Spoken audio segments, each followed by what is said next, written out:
Hello everyone, welcome to learning twist.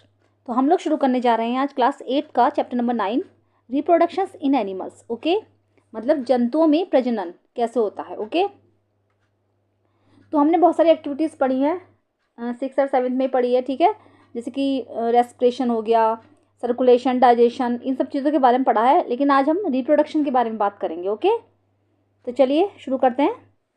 Do you recall the process of digestion, circulation and respiration which you have studied in your previous classes? क्या आपको जो process हैं ये digestion, circulation and respiration, ये सब आपको याद है या जो कि हमने प्रीवियस क्लासेस में स्टडीड किया था। डाइजेशन जैसे पाचन होता है भोजन का, ठीक है। सर्कुलेशन, ब्लड सर्कुलेशन जिस तरीके से रहते हैं, हार्ट वगैरह के बारे में जिसमें बात की थी। एंड रेस्पिरेशन, रेस्पिरेशन का मतलब है श्वसन, जिससे हम सांस लेते हैं, ब्रीदिंग वगैरह के बारे में बताया था। ऐसे ही अब रिप्रोडक्शन है। तो this process are essential for the survival of every individual. ये सारे ही प्रोसेस जो हैं हमारे सर्वाइवल के लिए जो है बहुत ही ज़रूरी हैं। ठीक है, तो ये अगर जितनी भी एक्टिविटीज़ हैं हमारी बॉडी में, ये सब बहुत ज़रूरी हैं। तो उसी में से एक रिप्रोडक्शन है। You have also learned about the process of reproductions in plants. आपने ऑलरेडी प्लांट्स में रिप्रोडक्शन के बारे में पढ़ रखा है। Reproduction is additional for the continuation of the species. इसीलिए जो स्पेसीज होती हैं, ठीक है, प्रजाति जो होती हैं, जातियाँ, उसमें जो रिप्रोडक्शन है वो कंटिन्यूएशन में होता रहता है और ये बहुत ही आवश्यक है। Imagine what would have happened if organisms had not reproduce. ये इमेजिन कीजिए कि अगर जितने भी ऑर्गेनिज्म हैं अगर ये रिप्रोड्यूस ना करें तो क्या होगा। ठीक है, तो रिप्रोडक्शन का मतलब अगर इस तरीके से ले जाए तो जैसे कि किसी को जन्म देना, इस तरीके से मान सकते हो आप। ठीक है, बिल्कुल जैसे कि यंग वंस को अपने जन्म देना। ठीक है, जैसे पेरेंट्स बेबी को जन्म देते हैं, ठीक है, एनिमल्स के बच्चे एनिमल्स की तरह होते हैं, तो उसी तरीके से किसी चीज़ को जन्म देना रिप्रोडक्शन कहलाता है। तो you will realise that reproduction is very important as it ensures the continuation of the similar kinds of individual generation after generation. ठीक है, तो ये आपको अच्छी तरीके से याद है और ये आपको पता भी होना चाहिए कि रिप्रोडक्शन जो है बहुत ही ज़रूरी प्रोसेस है। ठीक है, आपकी जनरेशन को आगे बढ़ाने के लिए, ठीक है, जनरेशन से जनरेशन में पहुंचने के लिए, पीढ़ियाँ बदलती हैं उस तरीके से, इन सबको आगे बढ़ाने के लिए रिप्रोडक्शन बहुत ज़रूरी है। ये कंटिन्यूएशन प्रोसेस है और ये चलता ही रहना चाहिए। Okay, you have already learn in your previous classes about reproduction in plants. आपने प्रीवियस क्लासेस में ऑलरेडी प्लांट्स के रिप्रोडक्शन के बारे में पढ़ रखा है। In this chapter we shall learn how reproduction takes place in animals. इस चैप्टर में हम ये जानेंगे कि रिप्रोडक्शन एनिमल्स में किस तरीके से होता है या फिर वो क्या प्रोसेस है।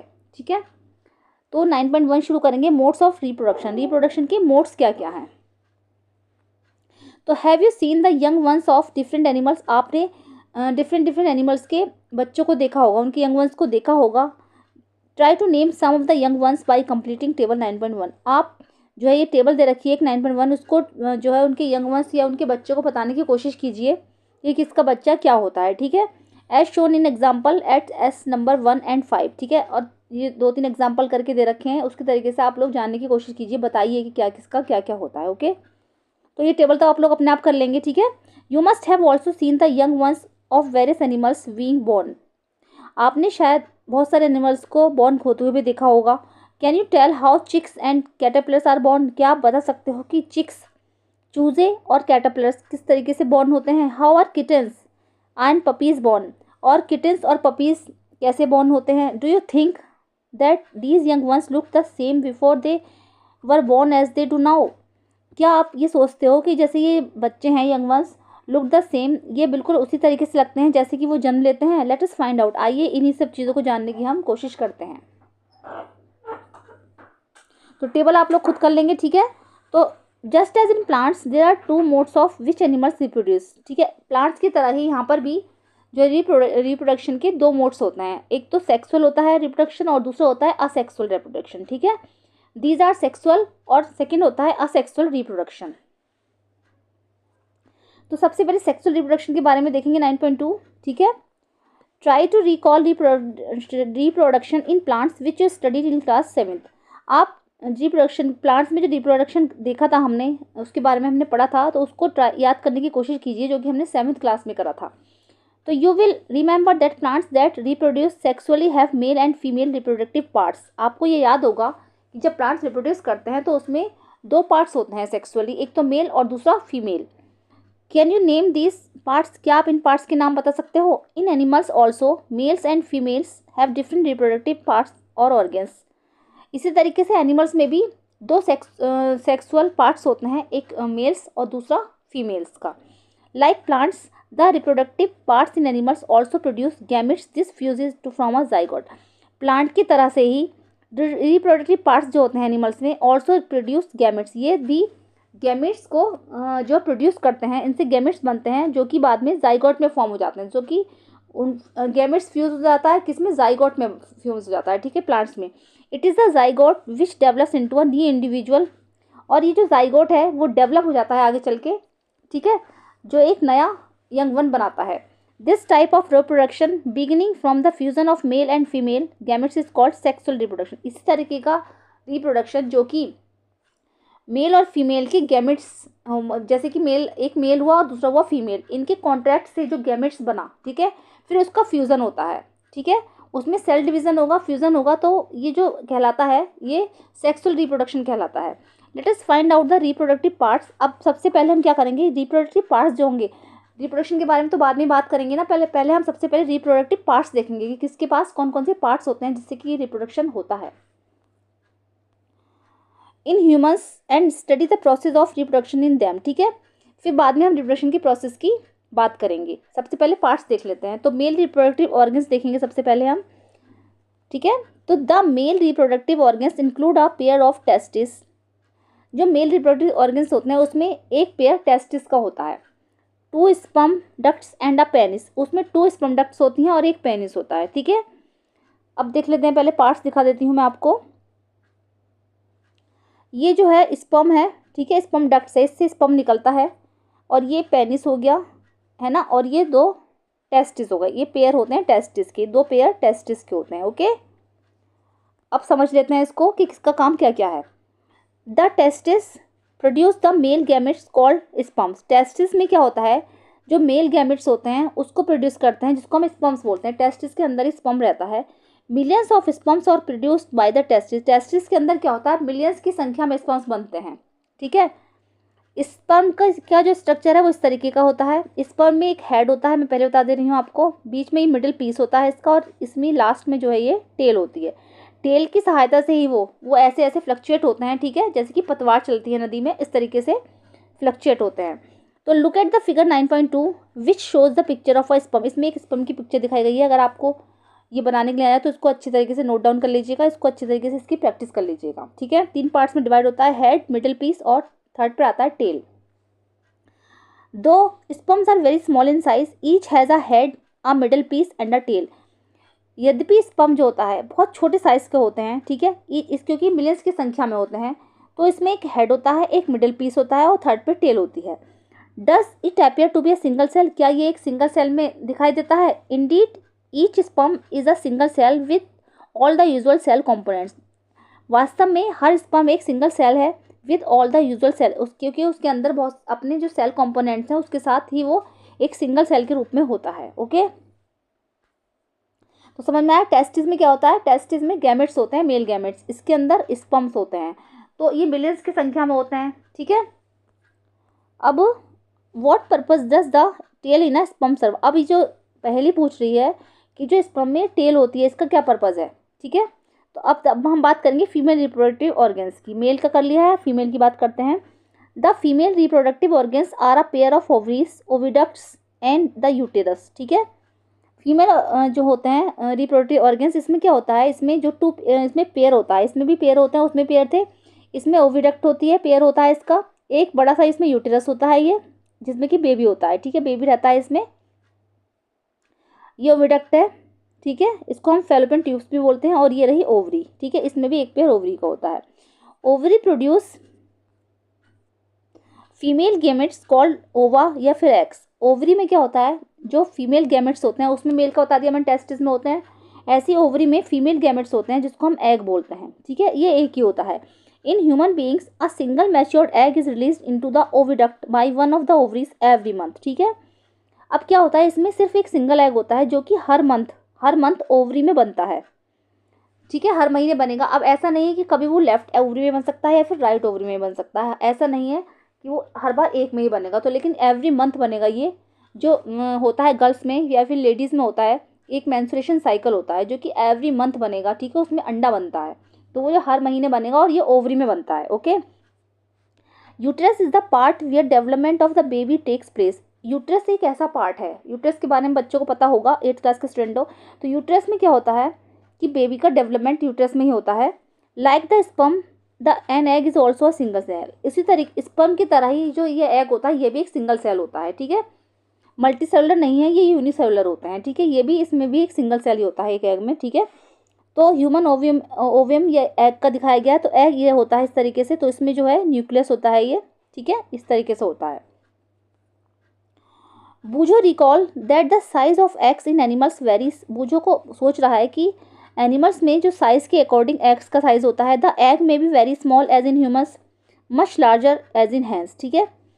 एग्स जो होता है ह्यूमंस में जो होता है छोटे भी हो सकते हैं, मच लार्जर और इतने बड़े भी हो सकते हैं, जैसे कि मुर्गी का हो गया, या फिर ostrich egg is the largest. Ostrich का जो एग होता है वो सबसे बड़ा होता है, तो उसने सोचा है कि अलग अलग के जो वो एग होते हैं अलग अलग तरीके से होता है। ह्यूमंस में तो बेबी होता है, तो लेकिन अंदर जो एग होगा, अंदर एग होता है, ठीक है, वो स्पर्म के कांटेक्ट में आता है तो वो फ्यूज़ हो जाता है, ठीक है। इस तरीके से यहाँ पर दिखाई जाती है। फर्टिलाइजेशन अभी समझाऊंगी तो आपको समझ में आएगा, ठीक है। अभी तो हमने रिप्रोडक्टिव ऑर्गन्स की बात कर ली, फीमेल आपको समझ में आ गया और मेल समझ में आ गया, दोनों के स्ट्रक्चर आपको अच्छी तरीके से पता होने चाहिए कि किस तरीके से क्या क्या होता है। ओके,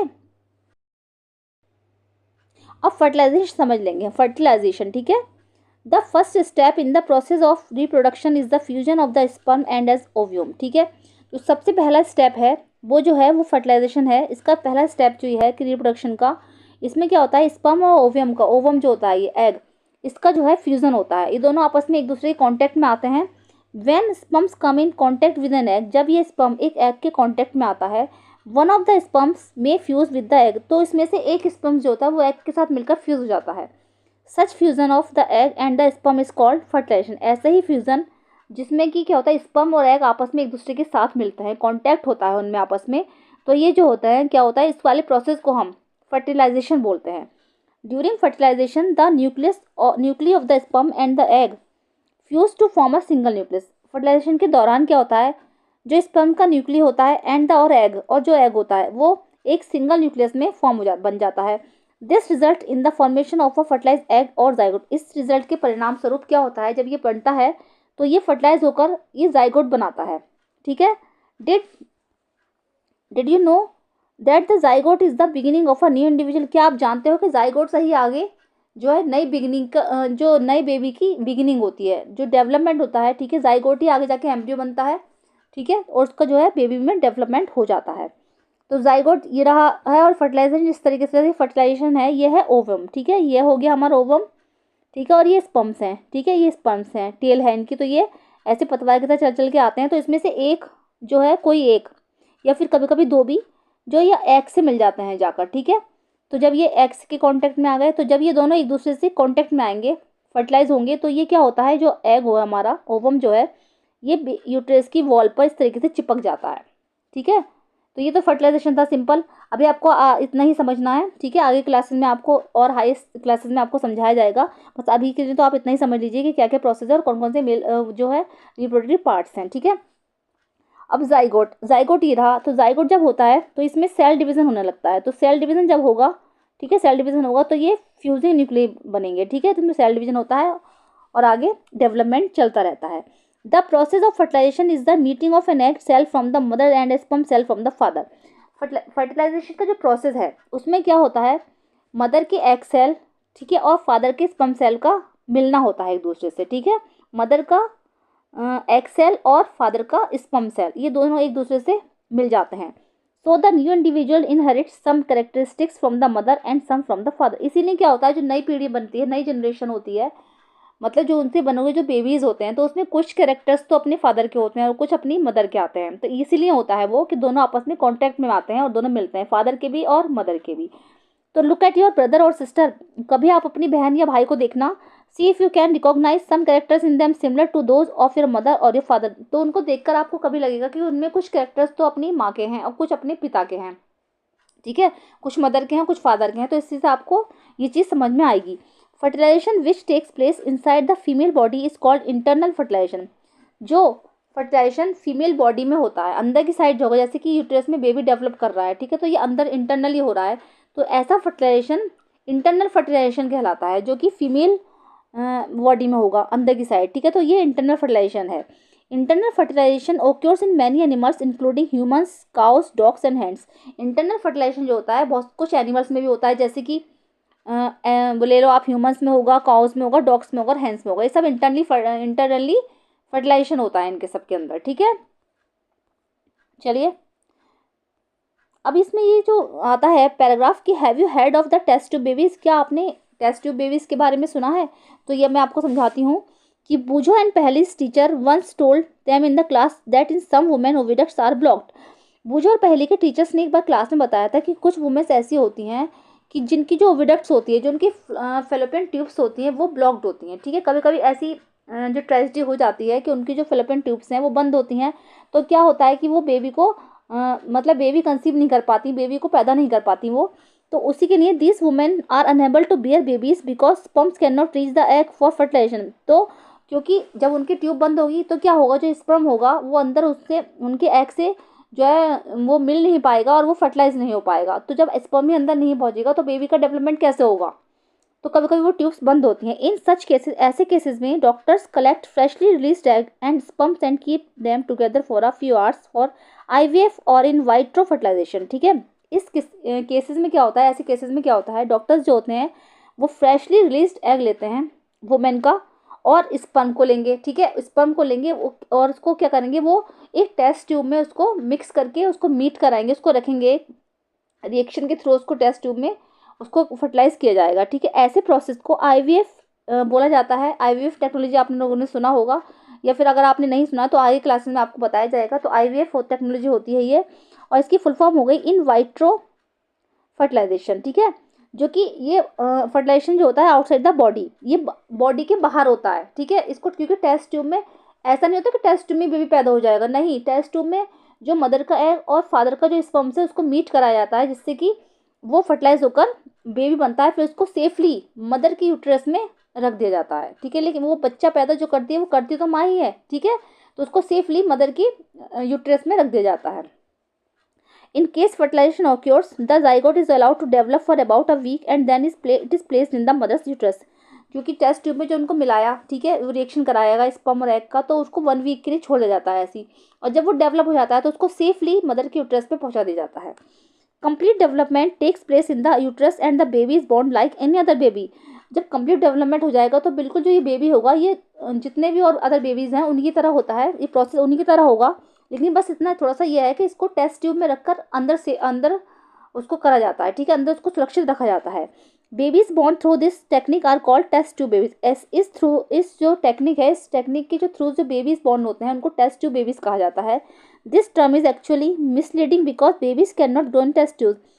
ये जो है बस सिर्फ एक मिथ बन के रह गया है कि लोग कहते हैं कि टेस्ट ट्यूब में ही बेबी होते हैं, नहीं, ऐसा नहीं है। टेस्ट ट्यूब में सिर्फ उनको फर्टिलाइज किया जाता है और फिर उसके बाद वो उसको जन्म मदर ही देती है, मदर की यूट्रस में वो सेफली रख दिया जाता है। इतना तो आप लोगों को अच्छे से समझ में आ गया होगा, ठीक है। चलिए, you will be surprise to know that in many animals fertilisation takes place outside the body of the female. आपको ये जानकर सरप्राइज होगा कि कुछ एनिमल्स जो होते हैं उनमें जो फर्टिलाइजेशन होता है वो फीमेल की बॉडी के बाहर होता है। In these animals fertilisation takes place in water. ऐसे एनिमल्स में जो फर्टिलाइजेशन होता है वो वाटर में होता है। Late us find out how this happen. आइए हम जानते हैं कि ये सब कैसे होता है जो बॉडी के बाहर होता है। एक्टिविटी 9.1 विजिट सम पॉन्ड्स और slow flowing streams during spring और रेनी सीजन। आप किसी तालाब के आसपास जाइए, या फिर जैसे कि नदियाँ बह रही हैं, तालाब है, ठीक है, उसके पास जाइए स्प्रिंग या फिर रेनी सीजन में जाकर देखिए। Look out for clusters of frogs eggs floating in the water. तो आपको क्या होगा, पानी में कुछ जो अंडों के क्लस्टर्स जो है वो तैरते हुए दिखाई देंगे, पानी के ऊपर वाइट कलर की लेयर से दिखाई देगी। Write down the colour and size of the eggs. अब इनके अंडों के कलर और साइज को नोट कीजिए।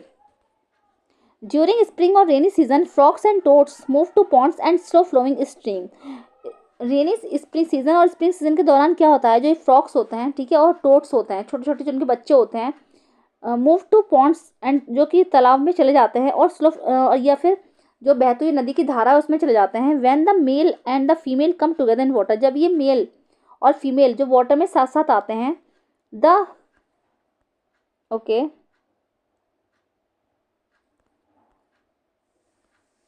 The female lays 100 of eggs. क्या करती है जो उनकी फीमेल वो जैसे मेंढक हो गया तो फीमेल फ्रॉग जो हो गई उनकी, तो वो 100 ऑफ लेग्स जो है वो 100 ऑफ एग्स जो है वो लेस करती है, मतलब वो वहाँ से छोड़ती है, उसमें तालाब के पानी में छोड़ देते हैं वो। Unlike hens egg, frogs egg is not covered by a shell and it is comparatively very delicate. मुर्गी के अंडे की तरह, ठीक है, ये क्या होता है, या फिर ये जो फ्रॉक के एग होते हैं ये बिल्कुल शेल की तरह से कवर नहीं होते हैं, ठीक है, ये बहुत ज़्यादा डिलिकेट होते हैं, मतलब इनमें बहुत ज़्यादा लसलसे होते हैं, बहुत चिकने होते हैं। जब वो हज़ारों की संख्या में ये अंडे देती है, जो फीमेल होती है, फीमेल फ्रॉक देगी, तो बहुत ज़्यादा चिकने होंगे, लसलसे से होंगे, ठीक है, वो कवर्ड नहीं होते। A layer of jelly holds the eggs together and provides protection to the eggs. इनके ऊपर क्या होता है, जेली की लेयर टाइप की होती है, लसलसे और चिपके से होते हैं, जो कि अंडों को प्रोटेक्शन देती है, उनको प्रोटेक्शन प्रोवाइड कराती है, ठीक है। इस तरीके से होते हैं फ्रॉक्स के एग जो है उसमें होते हैं, देखा होगा आप तालाब की साइड में किनारों में सफ़ेद सफ़ेद चीज़ जमी होंगी। As the eggs are laid the male deposits sperms over them. जैसे ही वो अंडे जो फीमेल दे देगी, ठीक है, तो वहाँ पर क्या होता है, जो मेल फ्रॉग होगा वो अंडों के ऊपर आकर अपना स्पर्म छोड़ देगा, ठीक है। Each sperm swims randomly in water with the help of its long tail. और जितने भी ये स्पर्म्स हैं, ठीक है, ये अपनी लॉन्ग टेल के थ्रू क्या होगा, वाटर में फ्लट करने लगेंगे, वाटर में तैरने लगेंगे, बिल्कुल ऐसे तैरते हैं जैसे कि पतवार की तरह ये काम करेंगे, आगे पीछे होकर टहलते हैं, ठीक है। The sperm come in contact with the eggs. और ये स्पर्म जो है एग्स के कॉन्टेक्ट में आता है, दिस रिजल्ट इन फर्टिलाइजेशन। तो इससे क्या होता है, तब फर्टिलाइजेशन होता है, क्योंकि मैंने बताया था स्पर्म और एग जब एक दूसरे कॉन्टेक्ट में आते हैं तो वो फ्यूज होकर फर्टिलाइज करते हैं। तो this type of fertilisation in which the fusion of the male and female gametes takes place outside the body of the female is called external fertilisation. इस टाइप का फर्टिलाइजेशन जिसमें कि मेल और female एक दूसरे के संपर्क में आते हैं, और ये फीमेल की बॉडी के बाहर होता है, क्योंकि पानी पर हो रहा है, ये फीमेल के अंदर नहीं हो रहा, फीमेल ने बाहर एग दे दिया और फिर जो मेल वाला था उसके आकर उसने स्पर्म को रिलीज कर दिया, तो ये बाहर की साइड जो हो रहा है, तो ये एक्सटर्नल फर्टिलाइजेशन कहलाता है। It is very common in aquatic animals such as fishes, starfish etcetera. ये एक्वाटिक एनिमल्स में बहुत ज़्यादा कॉमन है, जैसे कि फिश या फिर स्टारफिश, ठीक है, इस तरीके से। एक्वाटिक मतलब जलीय जंतु जो होते हैं, जो पानी के अंदर रहते हैं, ठीक है, उनमें ये सबसे ज़्यादा कॉमन है। अब आता है कि why do fish and frog lay eggs in hundreds whereas a hen lays only one egg at time. अब बूझो सोच रहा है कि फिशेज और फ्रॉग्स जो होता है ये 100 की तादाद में अंडे कैसे दे लेते हैं, जबकि ह्यूमस में सिर्फ एक ही अंडा एक ही देता है, नहीं सॉरी ह्यूमस नहीं, हैन, ठीक है। जैसे कि उसने सोचा कि फिश और फ्रॉग्स जो होते हैं वो अंडे जब देते हैं तो 100 की तादाद में देते हैं, लेकिन जो हैन होती है वो सिंगल एग ही देती है, ठीक है। ह्यूमस तो कोई बात नहीं है, वो मजाक में बोला है, ह्यूमस में तो बेबी होता है, बेबी डेवलप होता है, ठीक है। चलिए आगे बढ़ते हैं। दो दीज एनिमल्स ले hundreds of eggs and release millions of sperms. यद्यपि एनिमल्स जो होते हैं वो 100 ऑफ एग्स ले करते हैं और जो है स्पर्म्स जो होते हैं मिलियंस ऑफ स्पर्म्स निकलते हैं। All the eggs do not fertilise and develop into new individual. तो क्या होता है, ये सारे ही जो एग्स होते हैं वो सारे एग्स और स्पर्म्स जो हैं ये फर्टिलाइज नहीं होते, इसमें से सिर्फ एक या दो ही फर्टिलाइज होते हैं, सारे नहीं होते। This is because the eggs and sperms get expose to water movement wind the rainfall. Also there are other animals in the ponds which may feed on eggs. जो पानी की सतह पर जो पड़े हुए अंडे होते हैं, जब ये आपस में पड़े रहते हैं तो इसमें क्या होता है, इनको बहुत सारे तो जलीय जीव खा जाते हैं, ठीक है, जो पानी में पड़े रहते हैं क्योंकि वो उसी से उसको फीड लेते हैं, उसी से फीडिंग करते हैं वो, और इसमें से कुछ ही जो है फर्टिलाइज हो पाते हैं। Thus production of large number of eggs and sperms is necessary to ensure fertilisation of at least a few of them. इसीलिए जो है जो एग्स का जो प्रोडक्शन है वो ज़्यादा से ज़्यादा होना चाहिए, क्योंकि अगर ज़्यादा से ज़्यादा अंडे बनेंगे, ठीक है, उन पे स्पर्म्स आके रिलीज होंगे, तभी अच्छे से अच्छा ये फ्रॉक्स का प्रोडक्शन हो पाएगा, रिप्रोडक्शन हो पाएगा, तभी उनके यंग बर्ड्स बन पाएंगे। नहीं तो वो अगर कम मात्रा में बनेंगे तो उनको आधे तो जलीय जंतु ही खा जाएंगे, इसलिए ज़्यादा से ज़्यादा अंडे वो रिलीज़ करते हैं, ठीक है। इसलिए ये वाली बात बोली गई क्योंकि हैन जो है सिर्फ एक ही करती है, इसलिए बताया गया है कि ज़्यादा क्यों करते हैं वो, ठीक है। अब आता है ये जाइगोट का फॉर्मेशन दिखाया गया है। Zygote formation and development of an embryo from the zygote कैसे बनता है, ठीक है। बॉल ऑफ सेल्स, बी में बॉल ऑफ सेल्स दिखाई गई है, ठीक है, सेल्स की बॉल होती है एक तरीके से, और सी पर embedding of the embryo in the uterus. मैं बताती हूँ आपको। तो इसमें क्या होता है जाइगोट फॉर्मेशन में, जैसे कि ये रहा जाइगोट, ठीक है, इस तरीके से होता है, ये जाइगोट रहा आपका, ये जाइगोट है। आगे जाके जब जाइगोट इस फेलोपियन ट्यूब से निकलेगा, ओवरी सबसे पहले इधर से ले लेते हैं, ओवरी में से आते हैं सेल्स आती है, तो ये जाइगोट बना, फ्यूजन हुआ, और जाइगोट आगे जाके इसमें सेल डिवीजन होगा, तो पहले इसमें एक सेल है ये, फिर आगे जाके इसमें 2 बनेंगे, फिर 4 बनेंगे, 4 के 8 बनेंगे, फिर इसमें ऐसे ही सेल्स बढ़ते चले जाएंगे और इस सेल्स की बॉल टाइप की बन जाएगी आगे जाके, ठीक है। और ये यहाँ पे आके चिपक जाएगा, ये हमारे यूट्रस में पहुंच जाएगा, ठीक है। और इस सेल्स की एक बॉल बन जाती है, ये सब ज्वाइंट हो जाएंगे एक तरीके से, और ज्वाइन होकर जब क्या होगा, ये यूट्रस की वॉल में चिपक जाता है बिल्कुल, ठीक है। ये डेवलपिंग एम्ब्रियो है, ठीक है, और ये यूट्रस की वॉल है, इस पे जाकर ये चिपक जाता है, सेल्स होगा, इसी में क्या होता है, ये चिपकते चिपकते आगे चल के ये इसमें डेवलप होने लगता है, इसमें सेल डिवीजन होने लगता है, इसमें हेड बनेगा, इसमें हाथ बनेंगे, इसमें पैर बनेंगे, इसमें सब चीज़ें बन जाएंगी, इसमें अंग डेवलप होने लगेंगे, और इसमें जो है बेबी का डेवलपमेंट होता है, ठीक है। इस तरीके से जब मैं दिखाते रही हूँ आपको, ये जो फोएटस दे रखा है इन द यूट्रस, इसको फोएटस बोलते हैं ये, ठीक है। इसमें जो है ये बेबी का जो सब चीज़ें बन गई, इधर को डेवलप हो गया, और इधर का जो हिस्सा है, जो हड्डी है चौड़ा जाती है, ठीक है, चौड़ी हो जाती है, जिससे कि बेबी का बर्थ होता है। ये सब चीज़ें आपको आगे जाके हायर क्लास में पता चलेंगी, जितना समझ में आ रहा है आप उतना ही कीजिए बस, ठीक है। चलिए मैं इतना बता देती हूँ आपको, डेवलपमेंट ऑफ एम्ब्रियो, एम्ब्रियो का डेवलपमेंट होता कैसे है, मैंने पिक्चर में समझा दिया है वैसे आपको, तो आपको अब ये डिटेल स्टडी बता देती हूँ, जिससे कि आपको समझ में आ जाएगा कि development of embryo. Fertilisation result in the formation of zygote which begins to develop into an embryo, ठीक है। फर्टिलाइजेशन के परिणाम स्वरूप क्या होता है, जाइगोट बनेगा, ठीक है, जो कि बाद में एक एम्ब्रियो में डेवलप हो जाता है। The zygote divides repeatedly to give rise to a ball of cells, zygote जब सेल डिवीजन करेगा, ठीक है, उसमें डिवाइड होते होते सेल डिवीजन होगा, तो वो सेल्स की एक बॉल बन जाती है। The cells then begin to form a groups that develop into the different tissues and organs of the body.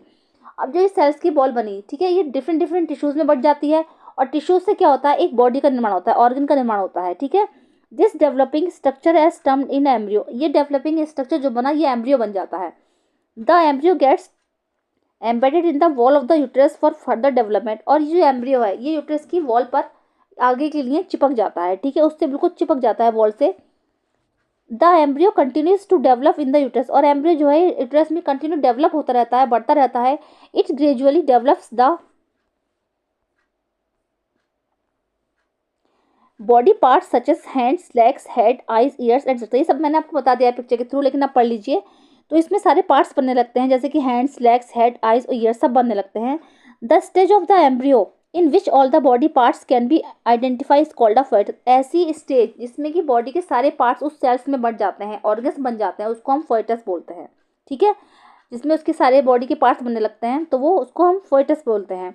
When the development of the fetus is complete, जब fetus का डेवलपमेंट कंप्लीट हो जाता है, the mother gives birth to the baby, तो जो mother है वो baby को बर्थ दे देती है, ओके। इतना प्रोसेस आपको समझ में आ गया होगा, ठीक है। जब फोएटस ये जो है, ये स्थिति जो है, ये सारा दिखाएगा ये फोएटस है, कि इसमें बेबी की सब कुछ बन चुका है, ठीक है। तो ये फोएटस है, जब फोएटस का डेवलपमेंट कंप्लीट हो जाता है तो मदर बेबी को बर्थ देती है, okay. Internal fertilisation takes place in hens also, internal fertilisation जो होता है वो मुर्गियों में भी होता है। But do the hens give birth to babies like human being and cows, लेकिन क्या मुर्गियां भी बिल्कुल ह्यूमंस की तरह या काउस की तरह ही बेबीज को जन्म देती हैं? You know that they do not, आप जानते हो कि ऐसा नहीं होता है। Then how are chicks born, तो फिर चिक्स कैसे बॉर्न होते हैं, let us find out. Soon after fertilisation, fertilisation के दौरान the zygote divides repeatedly and travels down the oviduct, zygote जो होता है वो रिपीटेडली डिवाइड होता रहता है और वो ओविडक्ट में चला जाता है। एज इट ट्रेवल्स डाउन, जैसे ही ट्रेवल करता रहता है, many protective layers are formed around, इसके ऊपर बहुत सारी प्रोटेक्टिव लेयर्स बन जाती हैं, ठीक है। The hard shell that you see in a hens egg is one such protective layer, जो आप मुर्गी के अंडे में हार्ड शेल देखते हो, मतलब एक हार्ड तरीके का शेल देखते हो ना, टाइट टाइट सी, वो उसकी एक प्रोटेक्टिव लेयर होती है उसके सेल्स की। After the hard shell is formed around the developing embryo, the hen finally lays the egg, जब ये हार्ड शेल जो है उस पर डेवलप हो जाता है, एम्ब्रियो के ऊपर अच्छे तरीके से बन जाता है, तो मुर्गी अंडा दे देती है। The embryo takes about 3 weeks to develop into a chick, अब इस एम्ब्रियो से चिक निकलने में 3 वीक्स का समय लग जाता है। You must have seen the hen sitting on the eggs to provide sufficient warmth, आपने शायद देखा होगा कि जो मुर्गी होती है, ठीक है, इस अंडे के ऊपर बैठी रहती है, जिससे कि उसे सफिशिएंट वो अपनी बॉडी की गर्मी उसको दे सके, अपनी बॉडी की उसको हीट दे सके, और उसकी हीट से ही बच्चे उसमें चूजा निकलता है। Did you know that development of the chick takes place inside the egg shell during this, तो क्या आप जानते हो कि चिक का जो डेवलपमेंट होता है वो जो मतलब उसमें जो अंडा होगा वो अंदर बनेगा, ठीक है, और जो उसका बेबी जो बनेगा, मतलब चूजा जो बनेगा वो उसके बाहर बनता है, ठीक है। तो दिस पीरियड, ठीक है। After the chick is completely develop it burst open the egg shell. जैसे ही चिक उसमें कम्प्लीटली डेवलप हो जाता है तो जो वो इसका जो एग शेल है, ठीक है, जो टाइट वाला एग शेल है वो बस्ट हो जाता है, वो टूट जाता है। In animals which undergo external fertilisation development of the embryo takes place outside the female body, ठीक है। In animals which undergo external, जिनके अंदर एक्सटर्नल फर्टिलाइजेशन होता है, development of the embryo, embryo का डेवलपमेंट जो है वो फीमेल की बॉडी के बाहर होता है। The embryos continue to grow within their eggs और कवरिंग, उनके अंदर सिर्फ एम्ब्रियो जो होता है तब तक ही रहता है जब तक कि उनके अंडे पर कवरिंग नहीं बन जाती बॉडी के अंदर, ठीक है। आफ्टर द एम्ब्रियो डेवलप, जैसे ही एम्ब्रियो डेवलप हो जाता है, द एग हैच, उसी तो जो है अंडा जो है वो बाहर निकल जाता है। You must have scene numerous tadpoles swimming in Pond's and streams, आपने शायद देखा होगा कि बहुत सारे जो टेडपोल्स होते हैं, मतलब मेंढकों के जो बच्चे होते हैं टेडपोल्स होते हैं, जो तालाबों में तैरते हुए नजर आते हैं, ठीक है। इसीलिए ऐसा होता है कि उनके जो अंडे फूट जाते हैं, उनकी जो लेयर होती है वो टाइट वाली फूट जाती है और वो उसमें से टेडपोल दिखने लगते हैं, टेडपोल पानी की सतह पर तैरते हुए दिखते हैं आपको, तो वो इसीलिए आपने देखा होगा, ठीक है, ऐसा इसीलिए होता है। अब नेक्स्ट टॉपिक जो आता है, क्या आता है, विविपेरस एंड ओविपेरस एनिमल्स, ठीक है। ये विविपेरस और ओविपेरस एनिमल्स होते कौन से हैं, इनके बारे में हम अब डिस्कस करेंगे नेक्स्ट वीडियो में, ठीक है। वीडियो थोड़ी ज़्यादा लंबी हो रही है, लेसन लेंथी है, तो मैं इसको नेक्स्ट वीडियो में कवर करूँगी, ठीक है। मिलते हैं नेक्स्ट वीडियो में, थैंक यू सो मच।